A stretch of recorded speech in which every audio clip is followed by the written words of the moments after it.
Hi friends, मैं आप लोग को इंटीग्रेट मैथमेटिक्स का बहुत इंपॉर्टेंट क्वेश्चन बताने जा रहा हूँ। देखिए, क्वेश्चन बताने से पहले मैं आपको रिजल्ट बता देता हूँ जिसको मैं एग्जाम क्वेश्चन पे अप्लाई करूँगा। ठीक है, देखिए रिजल्ट क्या होता है।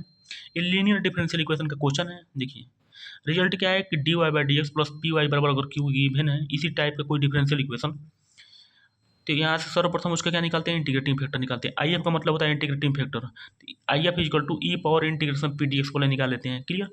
तब हमको सोल्यूशन कैसे लिखते हैं, तो सोल्यूशन लिखने का एक ट्रिक है, हमेशा याद रखिए, मैं आपको ट्रिक सिखा रहा हूँ। जब भी आपको इस टाइप का डिफरेंशियल इक्वेशन गिवन हो तो आप क्या करेंगे ना, इस वाई को इंटीग्रेटिंग फैक्टर से मल्टीप्लाई कर दीजिए।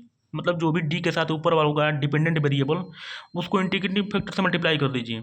जो भी मतलब उसके बाद वाला टर्म होगा, मतलब इक्वल के पहले और डी बाई डी एक्स के बाद उस वाले टर्म को हमेशा के लिए छोड़ दीजिए, डिलीट कर दीजिए।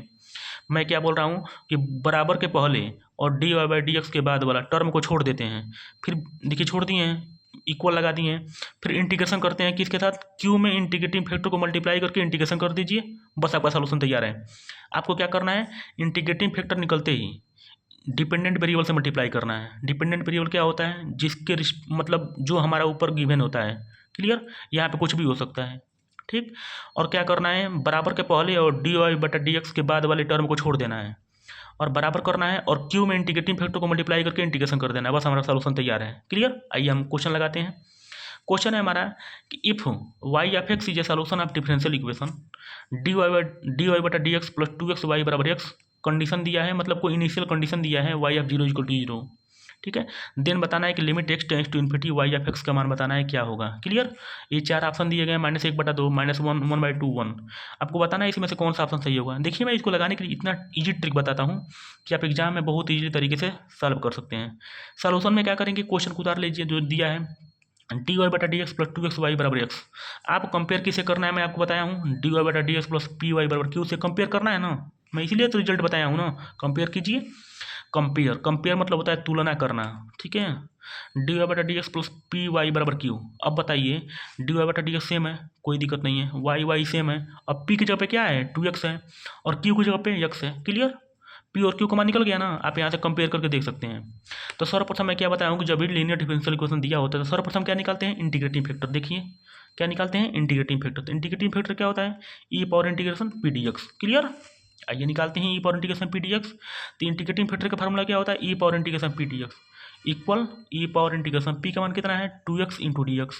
अब बताइए, टू कांस्टेंट बाहर कर देंगे, ई पावर टू, और एक्स का समाकलन, इंटीग्रेशन का हिंदी होता है समाकलन, तो एक्स का समाकलन क्या होता है, एक्स स्क्वायर बाई टू। तो टू से टू कट गया, इजकल टू क्या हो जाएगा, ई पावर एक्स स्क्वायर। मतलब हमारा इंटीग्रेटिंग फैक्टर कितना निकल गया, ई पावर एक्स स्क्वायर। क्लियर। अब आइए, मैं क्या बताया था सॉल्यूशन प्राप्त करने के लिए, कि जो भी आपका वाई दिया होगा, मतलब डिपेंडेंट वेरिएबल दिया होगा, उसको इंटीग्रेटिंग फैक्टर से मल्टीप्लाई कर देते हैं। क्लियर। और क्या मैं बताया था कि बराबर के पहले और डी वाई बटा डी एक्स के बाद वाले टर्म को छोड़ देते हैं, मतलब डी वाई बटा डी एक्स और इक्वल के बीच में जो भी होगा उसको छोड़ देते हैं। अब फिर क्यू को इंटीग्रेटिंग फैक्टर से मल्टीप्लाई करके समाकलन कर देते हैं, वही हमारा सॉल्यूशन हो जाता है। तो आइए करते हैं। ये बताइए यहाँ पे डिपेंडेंट वेरिएबल क्या है, वाई तो है ना, यहाँ पे कोई चेंजिंग नहीं है, वाई ही दिया है, तो कोई दिक्कत नहीं, और अच्छा हो गया। तो वाई को किसे मल्टीप्लाई करना है, इंटीग्रेटिंग फैक्टर से। तो देखिए मैं सॉल्यूशन लिख रहा हूँ, वाई को इंटीग्रेटिंग फैक्टर से मल्टीप्लाई करना है, इजकल टू बीच वाले टर्म को छोड़ दिए हैं, और क्यू कहाँ है, क्यू का मान कितना है, एक्स है। देखिए तो मैं यहाँ पे q into integrating factor d x plus c लिख दिया हूँ ना।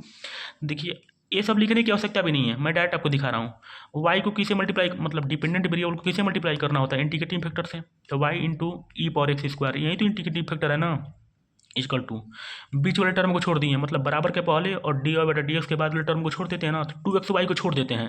देखिए मैं छोड़ दिया हूँ, कुछ नहीं लिखा हूँ, इक्वल लगा दिया हूँ, और क्या कर दिया हूँ, जो क्यू है, क्यू का मान कितना है, यक्स है, तो यही ना क्यू होता है, यक्स ही तो क्यू है ना, क्यू। तो क्यू की जगह पे क्या रख दिए हैं, यक्स, एस को इंटीग्रेटिंग फैक्टर से मल्टीप्लाई कर दिए हैं, ई पावर एक्स स्क्वायर, समाकलन कर दिए हैं, प्लस कांस्टेंट लगाती हैं। आप पूछेंगे कांस्टेंट क्यों लगाएं, तो भाई जो भी समाकलन आप पढ़ते होंगे तो कांस्टेंट तो जोड़ते ही होंगे, इंटीग्रेशन कांस्टेंट है। क्लियर। अच्छा, अब इसका समाकलन करना तो आप इजीली जानते ही हैं, क्या करते हैं, पुट एक्स स्क्वायर बराबर के करते हैं, तो एक्स स्क्वायर का अवकलन करते हैं, तो टू एक्स डी एक्स बराबर डी के हो जाएगा। ये हमको जरूरत किसकी है, एक्स डी एक्स की, तो एक्स डी एक्स बराबर वन बाई टू डी के हो जाएगा। आप समाकलन करना जानते हैं। ठीक है, दिस इम्प्लाइड एट वाई उतार देते हैं, y into e power x square, x d x की जगह पे क्या रखेंगे, वन बाई टू डी के, और एक्स स्क्वायर की जगह पे के, तो इंटीग्रेशन ई पावर के डी के प्लस सी सिर्फ मैं समाकलन कर रहा हूँ, ठीक है, आप पढ़े होंगे। तो e y into e power x square is equal to 1/2 और ई पावर के का समाकलन ई पावर के ही होता है या प्लस कांस्टेंट। अब के जगह पे रख दीजिए, क्या रखे थे के, तो के बराबर एक्स स्क्वायर रख देंगे। तो this imply that y into e power x square is equal to 1/2 और e power x square plus c. आप पूछेंगे कि के कहाँ से रखे हैं, मतलब के बराबर पहले से लिए जो थे उसको वापस कर दिए हैं।